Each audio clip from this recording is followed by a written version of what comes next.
இப்ப நடந்துட்டு இருக்கக்கூடிய ரஷ்யா உக்ரைன் பிரச்சனையோட கள நிலவரம் என்ன, அதுவும் கெர்சன் பகுதியிலிருந்து தொடர்ந்து பார்க்க ஆரம்பிச்சிடலாம். அனைவருக்கும் வணக்கம், நான் உங்கள் செந்தில். இது உங்கள் செந்தில் டிஃபென்ஸ். பதிவுக்குள்ள போறதுக்கு முன்னாடி நம்ம சேனல் இன்னும் சப்ஸ்கிரைப் பண்ணலனா மறக்காம சப்ஸ்கிரைப் பண்ணிக்கங்க. கூடவே வாட்ஸ்அப்போட சேனல் லிங்கையும் டிஸ்கிரிப்ஷன்ல கொடுத்துறேன்.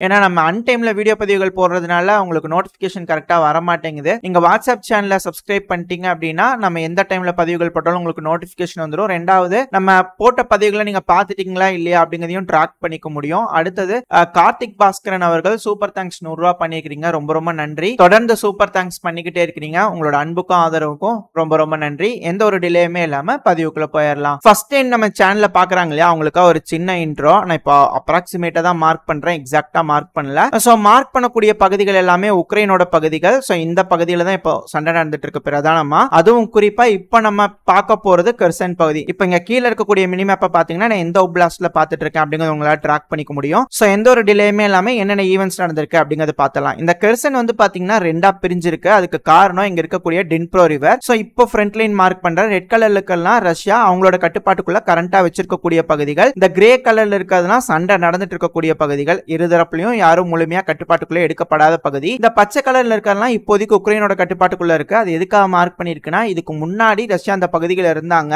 அதுக்கப்புறமா பின்வாங்கி வந்திருந்தாங்க. சோ அதனால அதெல்லாம் பச்சை கலர்ல மார்க் ஆயிருக்கு. சோ இப்போ நம்ம ஈவென்ட்ஸ் லோட் பண்ணும்போது லைனா எல்லாத்தையும் பார்க்க ஆரம்பிச்சிடலாம். அதுவும் குறிப்பா இந்த ஒரு கூமாச்சியா இருக்கக்கூடிய பகுதி வந்து பாத்தீங்கன்னா மிக்கலே ஒப்லாஸ்டுக்கு சொந்தமான ஒரு பகுதி. இந்த இடத்துல பார்டர் வந்திருக்கு பாத்தீங்கன்னாலே தெரியும். சோ சமீபத்துல வந்து பாத்தீங்கன்னா இந்த இடத்துல தான் உக்ரைன் தரப்புல இருந்து 12ஆம் தேதி, இந்த மாசம் 12ஆம் தேதி ஒரு ஆம்பிபிஎஸ் லேண்டிங் பண்ண ட்ரை பண்ணியிருந்தாங்க. இந்த இடத்துல கொடியெல்லாம் ஏத்தி இருந்தாங்க அப்படிங்கிற சொல்லியிருந்தோம் இல்லையா. சோ அந்த பகுதி தான் இப்ப இந்த இடத்துல உக்ரைன் தரப்பு இருந்து ஒரு ட்ரோன் தாக்குதல் பண்ணிக்கிறாங்க. சோ இதை வச்சு நம்மளால கன்ஃபார்ம் பண்ணிக்க முடியுது முழுமையா அந்த பகுதி எல்லாமே ரஷ்யாவோட கட்டுப்பாட்டுக்குள்ள தான் இருக்கு அப்படிங்கிறது போல.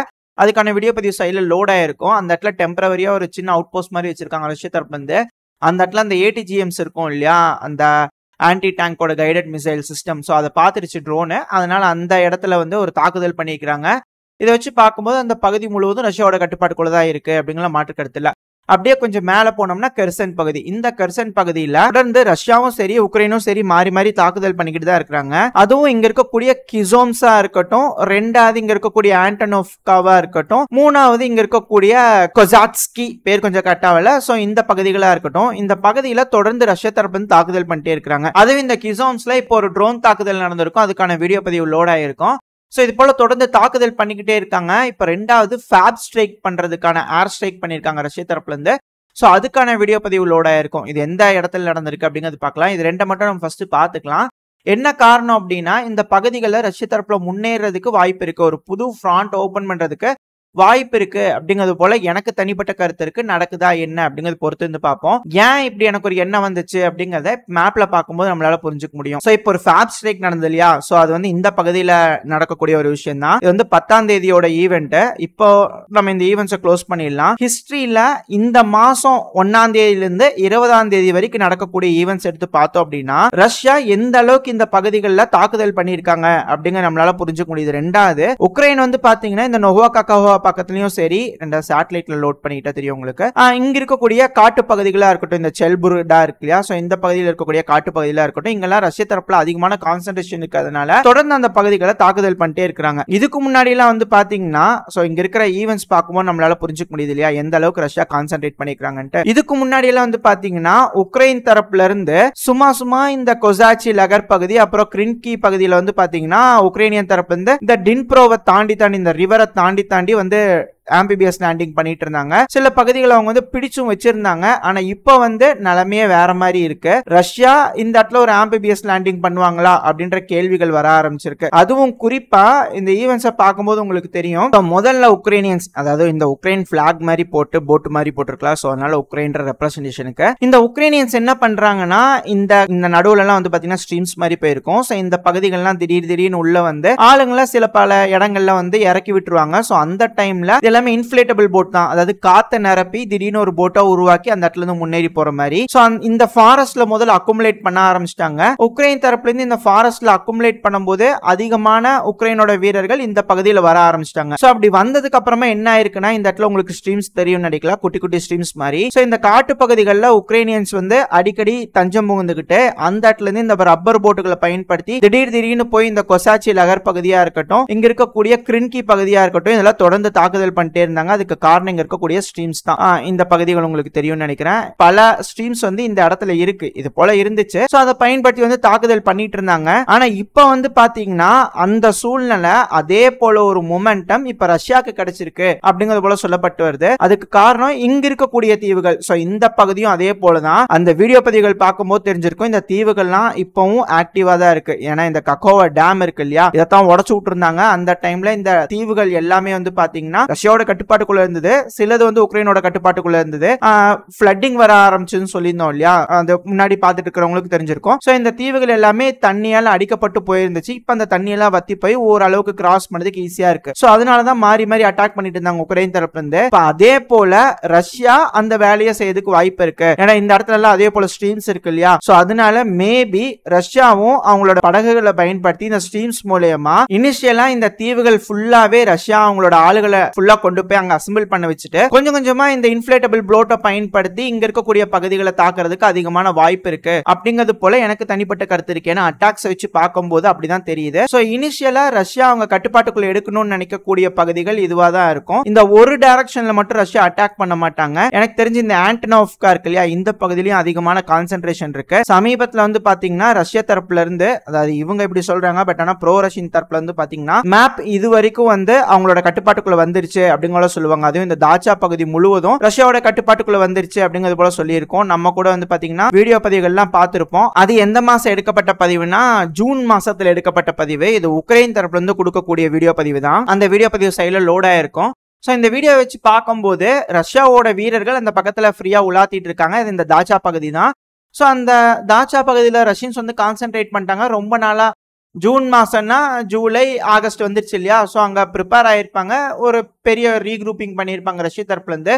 மேபி இந்த பகுதியில இருந்து ஒரு அஃபென்சிவ் ஆபரேஷன் எடுக்க வாய்ப்பு இருக்கு அப்படிங்கிறது என்னோட தனிப்பட்ட கருத்து. இது கூடவே இன்னொரு பகுதியிலயும் அவங்க அஃபென்சிவ் ஆபரேஷன் எடுக்கிறதுக்கு வாய்ப்புகள் அதிகம். சோ அது இங்க இருக்கக்கூடிய அந்த கொசாச்சி நகர் பகுதி தான். ஏன்னா சமீபத்துல தான் இந்த பகுதி ரஷ்யா அவங்க கட்டுப்பாட்டுக்குள்ள எடுத்திருக்காங்க. இந்த ரெட் கலர்ல மார்க் ஆயிருக்கு இல்லையா, சோ இந்த இடத்துல சண்டை நடந்து சில பகுதிகளை ரஷ்யா மீட் எடுத்துக்கிறாங்க. சோ இதை பயன்படுத்தி ரஷ்ய தரப்பு இருந்து எப்ப வேணாலும் இந்த கொசாச்சி நகர்ல இருந்து இவனெவ்கா நோக்கி போக முடியும். ஏன்னா இங்க இருக்கக்கூடிய பகுதிகள் பாத்தீங்கன்னாலே உங்களுக்கு தெரியும், இந்த கொசாச்சி நகருங்க ஒரு பெரிய டவுன் மாதிரி இருக்கும். ரெண்டாவது இங்க இருக்கக்கூடிய நோவா கக்கோவான்றது ஒரு மிகப்பெரிய டவுன், அதிகமான ஆயுதங்களை ரஷ்ய தரப்புல இருந்து பதுக்கி வச்சுக்க முடியும். ரெண்டாவது இங்க இருக்கக்கூடிய டவுன்களும் மிகப்பெரிய டவுன்கள் தான், ரஷ்ய தரப்புல இருந்து அதிகமான ஆயுதங்கள் பதுக்கி வச்சுக்க முடியும். மூணாவது சில அனலிஸ்ட் தரப்புல இருந்து என்ன சொல்றாங்கன்னா, இந்த கிசோம்ஸ்ல கூட போய் ரஷ்ய தரப்புல இருந்து தாக்குதல் பண்ண அதிகமான வாய்ப்பு இருக்கு அப்படிங்கிறது போல சொல்லப்பட்டு வருது. கிசோம்ஸ்ங்கிறது இந்த பகுதி. சோ இந்த இடத்துலயும் போய் தாக்குதல் பண்ணலாம். இனிஷியலா ரஷ்யாவோட கட்டுப்பாட்டுக்குள்ள எடுக்கணும்னு நினைக்கக்கூடிய பகுதிகள் மேபி இங்க இருந்து இது வரைக்கும் இருக்கலாம் அப்படிங்கிறது போல சொல்லப்பட்டு வருது. நடக்குதா என்ன அப்படிங்கிறது பொறுத்து இருந்து பார்ப்போம். பட் ஆனா